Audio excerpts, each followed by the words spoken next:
All right, everyone, it's Thursday. It's Thursday the 31st of July, the final day of July, don't you know? It's August tomorrow. And we're here talking about Celtic today. Stuff to get through as well.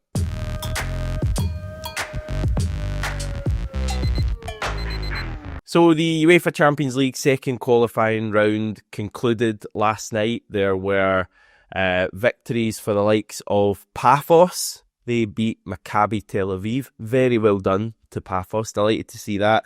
We also had the likes of Ludogorets and Ferencvaros going through. And it means that we now have the confirmed lineup for Monday's playoff draw, which of course we are in as a seeded team. Just before I show this, a reminder that the draw is made for the playoff round prior to the previous round, the third qualifying round being played, or even part of it being played. So that's why there are 8 potential teams Celtic can face, even though there's only really 5 potential options, if that makes sense. So, yep, we are seeded. You can ignore all of the other seeded teams. The potential opponents for us are Slovan Bratislava or Kairat, so the winner of that tie. Basel, who will definitely be playing in the playoff round. We've got Karabag or Skenzdia. Skenzdia, bit of a outsider in that tie, I would suggest. Dynamo Kyiv or Paphos, the winner of that tie, will be in the playoff round. And finally, Sturm Graz are already confirmed to be in that round. So straight away, I guess the question would be, what's the best draw for us here? And it's kind of difficult when you've got like the Team X or Team Y. You don't know exactly who's going to go through. I mean, in an ideal world, you draw Skenzdia probably, but like if Karabag come through, that seems like it's going to be a tougher game. So I was kind of looking in terms of like UEFA coefficients. Slovan Bratislava are the hardest tie apparently. They were obviously in the Champions League proper last season. We beat them 5-1 at Celtic Park. Sturm Graz are the other team out of those 8 that were in the Champions League stage last season. They actually ended up with 6 points, which is, it's not quite 12 points like we got, but 6 is decent enough. In terms of the other teams, like not amazing campaigns last year in Europe. Just very briefly, Kairat went out in the Conference League qualifying, as did Basel. And just another reminder that Basel do currently have Xherdan Shaqiri and Albion Ayeti playing for them. I also actually noticed from Fabrizio Romano that the player Andre Bachanin, who we were linked with a few weeks ago, has agreed to switch to Basel. I am completely convinced we're drawing Basel, by the way. I think I've mentioned that before. Other teams, Karabag finished dead last of the giant Europa League 36-team table, so not a great campaign for them. Dynamo Kyiv didn't do much better. They were third bottom in the Europa League. Skenzdia went out in the first round of Conference League qualifying, which is kind of as low as you can get. So they're doing well this season. Paphos made it to the last 16 of the Conference League. They were only founded 11 years ago. So, yeah, that's the teams we're looking at. For me, you're probably looking at like Basel and Sturm Graz as being the toughest games there. Probably relatively closely followed by Slovan Bratislava, Karabag and Dynamo Kyiv, who will all be favourites to get through their third round matches. If we end up with like Skenzdia or Paphos or Kairat, although you wouldn't fancy going to Kazakhstan, if we ended up with either of those or any of those 3 teams, you'd certainly be fancying yourself. But I think no gimmies. It's important to point out any of these teams, whoever we face, are going to be the champions of their country. And that proves that they're a good team. But equally, I think, we should be expecting Celtic to win this tie. And that's not me being cocky. Like, you look at us and the way we played last year in Europe, 12 points, as I say, in the Champions League, and, ran Bayern Munich pretty close. Like, we should feel good about ourselves. Okay, we could probably feel even better had we done some more transfer business and really had the squad in a good shape. But regardless, even the players that are there, I do think we should feel positive about our chances in this tie. It's not going to be easy at all. Like, you're probably looking at going away from home and being like resolute and compact like we've been in recent times, and then ideally, doing well in the home leg. And if that's either the first or second leg at home, it doesn't massively matter to me. doing the damage at Celtic Park and maybe coming away with a draw away from home. So yeah, draw is on Monday. The first leg on either the 19th or 20th of August, second leg 26th or 27th. And just a final note, being seeded doesn't mean that we would have the second leg at Celtic Park. We'll have to wait until Monday in the draw to find out whether we're at home or away first. Right, back to more current affairs. Celtic were back at Lennoxtown yesterday after having Monday and Tuesday off following the trip to Italy. Alistair Johnson said it was a bit of a lighter session just with Celtic coming back, and hopefully, the players are ramping it up now ahead of Sunday. We had Sky Sports cameras there. You've probably seen it online that they're doing their big, they're doing their, what would you call it, their week where they pretend to care about Scottish football. And that's no slight on the reporters themselves who clearly do care about Scottish football. I mean the company overall, going from ground to ground and to be fair, doing a hell of a lot of good work. And they had Callum Osmond interviewed yesterday, nothing major coming out of that. Benjamin Nygren as well, who was talking about his two kind of biggest goals in his football career. One is to play for Sweden at the World Cup, and the second one, in order, so the one just down from that, is to play in the UEFA Champions League. And he could do both of them over the next 12 months. My only other takeaway from Benji Nygren is that he is like the most calming, soothing person ever to listen to. You know those, I think it was the app called like Calm or something, and I may be revealing too much of myself here, but it was an app we downloaded and they kind of read a story, like Stephen Fry and stuff, read a story about mountains and rainbows, and it was kind of like cross between meditation and sleep.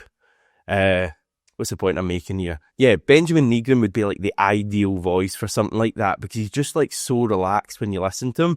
But also I think he's incredibly driven as well. I noticed that when the topic of the Champions League came up, again, big smile across his face. So, yeah, love the guy. So excited about what's to come from him. We also, of course, had a chat with Brendan Rodgers where the topic of transfers came up, and he got us a bit excited when he was asked whether there was anything imminent transfer-wise, and he said, "We hope this week there will be some news on that." So very quickly, people kind of understood something was in the go. And I think like just over an hour later, it came out pretty quickly from a number of sources. Fabrizio Romano, of course, Anthony Joseph, I think the Manchester Evening News as well, that the Manchester City centre-back, Jahmai Simpson-Pusey, would be joining us on a season-long loan deal. So it will be a 1-year loan, apparently with no option to buy included. City are said to rate him quite highly. So yeah, it's probably going to be 1 year and done for Simpson-Pusey, but that's fine. Let's just because I've seen a lot of people talk about it, let's just have one last reminder of how to say his name. Jahmai Simpson-Pusey, Jahmai Simpson-Pusey, Jahmai Simpson-Pusey.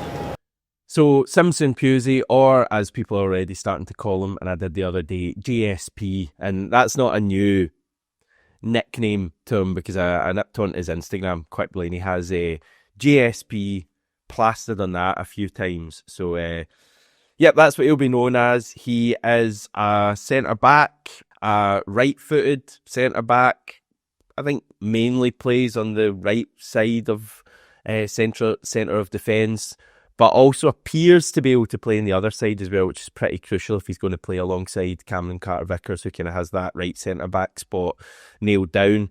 Looks pretty comfortable. I mean, he's clearly right-footed, but he looks very comfortable with his left foot as well. And I'm pretty sure he's played on the left for City. Well, City's kind of under-21 team a fair bit. Yeah, I watched a bit of him earlier today, and like first thing to mention is he's incredibly calm under pressure, like to the point that he might make you slightly nervous from time to time, like receiving the ball in his own box and like dribbling past a player now and again, kind of Effie Ambrose style. I also kind of likened him to Christopher Ayer, you know, the way like Christopher Ayer used to get the ball and wouldn't be afraid to kind of take a man on and kind of gallop forward while JSP appears to be able to do that as well. I think he's a better passer than Iyer, though, as well, like sweeping the ball out to either wing. I'm intrigued to see how good a defender he is. I mean, he's 6'2". Like, he's like a pretty big presence as well for, I think, a 19-year-old who was born the same week that Sean Maloney scored that long-range goal against Rangers in the League Cup, which was my first ever derby, by the way. So that makes me feel incredibly old. I don't know how you feel. But yeah, Simpson-Pusey, born around that time, but as a 19-year-old, as I say, pretty, he's a bit of a unit, which I think is important. Looks, pretty pacey as well.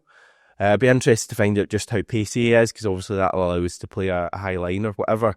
But yeah, like, the big question that I've got, and you've probably got as well, is like, is he an obvious upgrade on Austin Trusty or Liam Scales, or are we signing another player at that level? I would hope that he can be an upgrade and can be like a starter for us and someone who can form a really good partnership with Cameron Carter-Vickers, even though it's probably only going to be 1 year we get it for. Like, I was thinking back to like the obvious example, the last like centre-back we signed from Man City. Very similar situation, Jason Denayer, who was also 19 back in 2014, who came in next to an imperious centre-back, Virgil van Dijk. We've got an imperious centre-back now, Cameron Carter-Vickers. And like, Denayer and Van Dijk formed a brilliant partnership. And I feel like all these years on, we don't really look back at that and think, oh God, we had Denayer in on loan. You just kind of think that was a great season when those two played together. So like, I totally get the feeling of like the lack of long-term planning here. I think the ideal scenario would be Celtic sign someone who's excellent and get them in a long-term contract, and we can really, build for years to come. But having said that, like, if it's a choice between getting someone like Simpson-Pusey, who we wouldn't be able to sign permanently, and choice between that and like signing like another Naropski or Lager Bielka, or even like a Trusty, someone who clearly isn't fancied fully by Brendan Rodgers, then I'm going for Simpson-Pusey all day long. I've been saying for a while that we've got a pretty good backline with Tierney, Johnston, Carter-Vickers, obviously Schmeichel. If you can just find that kind of final piece, then we could be looking at a brilliant defence. And I'm hopeful that Simpson-Pusey can be that player. Obviously, there's questions about the lack of football he's played, and there's no given here. But like, it's not as if he's coming up on loan just trying to kind of get some game time, and if he doesn't, that's going to be fine. I think he's going to be coming up here extremely motivated to really start his career. He's spoken about how he wants to play first team football this season, and I think he's going to come up and really try to get his career going. So you're going to have a motivated guy who clearly has talent. I mean, Premier League 2 Player of the Year last year, played for Man City a couple of times in the first team. Pep Guardiola obviously saw something in him. Appears to have quite a well-rounded game. Like, we might just be on to something here. Okay, it's just for one season, and we're kind of kicking the can down the road a little bit. But did anyone ever come up with like an analogy for kicking the can down the road, but like enjoying the walk to get the can? Because that's what I'm going for here, if you get what I mean. So that is one that is going to be happening. Clearly, I would expect that to be sorted in the next 48 hours. And potentially JSP is unveiled at halftime on Sunday, something like that. Elsewhere yesterday, we had Anthony Joseph reporting that Plymouth Argyle had made a loan offer for Stephen Welsh. Celtic said to be considering the offer.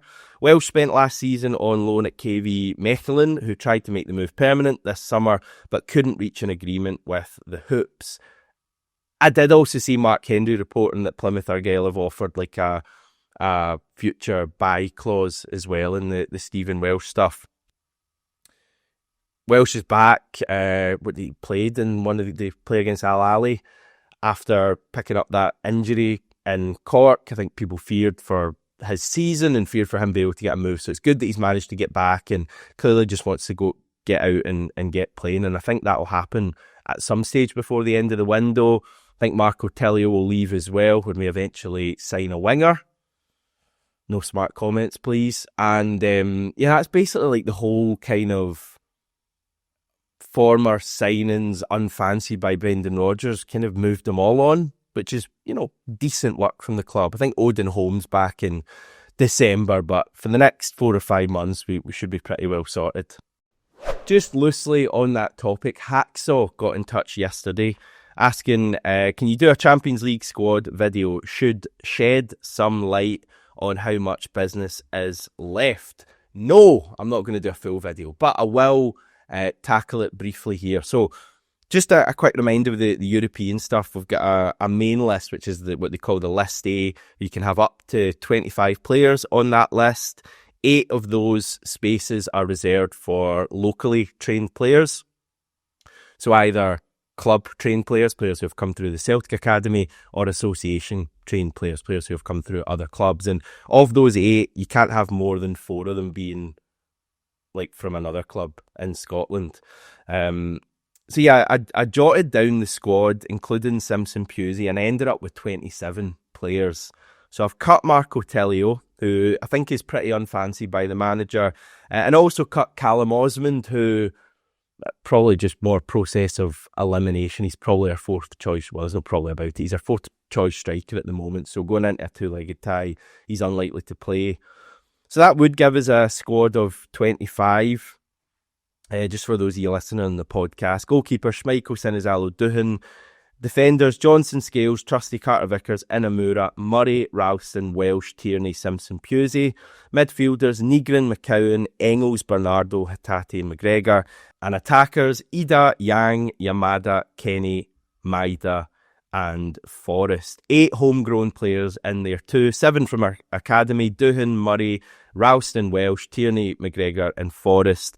And Luke McCowan as an association trained player. So I've got Marco Tellio, Callum Osmond, and of course Jota missing out on that squad. If we were to sign an attacker or 2, it would kind of be interesting to see who would drop out of the squad. Maybe like Johnny Kenny would be the next one potentially dropping out.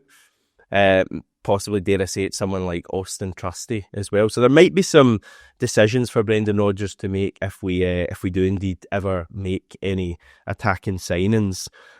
Just on Stephen Welsh, if he leaves and goes to Plymouth Argyle, it doesn't actually change anything for us. It would just mean that rather than having a squad of 25 with 8 homegrown players, we'd have a squad of 24 with 7 homegrown players, and we're without Stephen Welsh, but he's obviously not really in the plans anyway. Just finally, deadline for the squad registration is 2 weeks today. So not too long. However, the club will also have up until the night before our first leg to register up to 2 additional players. And just while we're on the topic of Europe, if you're following Celtic's Champions League journey from abroad, or just want to keep your online activity secure, then NordVPN has you covered. Whether you're trying to catch matches while travelling or avoid those annoying geo-blocks, it's the easiest way to change your virtual location in just a click. I even booted up NordVPN this morning to get BBC iPlayer and watch a bit of the Panathinaikos Rangers game, and I was absolutely delighted I got to do that. Not obsessed at all getting up at 5:30 for that one. Anyway, head to nordvpn.com/CelticAM. That's our exclusive link. It'll get you a huge discount off your plan, plus 4 months extra free of charge as well. It's also risk-free with Nord's 30-day money-back guarantee, and you can support the channel and keep yourself protected online. nordvpn.com/CelticAM. I think just our final topic today is an interesting one, mildly interesting one, about Adam Idah that came from Tutto Udinese yesterday. Not an outlet that we've mentioned before or probably will ever again in the future. They were basically saying that Udinese, unsurprisingly, were looking at Adam Idah. Now, Mark Hendry was quick to post that Idah is going nowhere. Amid the link, he says he understands Celtic and Idah both see a big season ahead. And that's fair enough. I think Adam Idah is, for all the kind of outside noise, I think he is quite highly regarded by Brendan Rodgers. And I think inside the camp, as much as I say we kind of get caught up in all of the noise and there's so much of it, I think a lot of the time the players are protected from that a bit inside the bubble, so to speak, at Lennoxtown. And I think Brendan Rodgers will feel that Adam Idah can really contribute for Celtic this season. But I was reading the description he got in the Udinese website, and it was interesting because they basically, I think, described him as like a 24-year-old international striker who cost us 10 million a year ago and scored 20 goals last season, with 3 of them arriving in the Champions League. And I was thinking, God, if you heard about that player, you'd be thinking, that's an unbelievable player you absolutely have to go for. Now, I've said I think Adam Idah is someone who can contribute for Celtic and will score goals for us this season. I think some of the talk about him is way over the top. But also, I don't feel totally comfortable with him being our main striker this season. And I think, like a lot of people, I really hope Celtic have someone else in mind to really lead that front line. And possibly Idah could be kind of more of a second fiddle, a player who can, score goals for us now and again. But I just don't know if his game's clean enough, his build-up play is good enough to really take us to the next level. But yeah, I've got my doubts whether the club will actually sign a striker, because we've already got 4, and being cynical, which is pretty easy to do, you just wonder what happens if Shin Yamada makes a flying start and maybe scores off the bench at the weekend and scores at Pittodrie. Do the club then feel they don't need to sign another striker, even though Brendan Rodgers wants another striker? And where does that leave us if, certain players go off the boil at points in the season or injuries and stuff like that? So yeah, I really hope the club are in the market for a top striker. Because if we end up with a striker, that top striker, Adam Idah, and Shin Yamada as our kind of main 3, and maybe Kenny and Oswin go out on loan, and potentially they make it in the future with us, I think people will be a lot happier with that situation. Right, that's us for today, everyone. Apologies if I've not been my usual amazing, vibrant self. I am kind of really, really struggling here with the cold, horrendous stuff I'm going through at the moment. But I'm battling through it. I'm getting there. And we'll have a video for you tomorrow, and I should have a bit of help as well to kind of look ahead to the season. And also we'll be getting our predictions in from the whole team at Celtic AM, and discussing any other news that comes up, and the St Mirren game. So lots happening. Enjoy the rest of your Thursday. I'll speak to you tomorrow.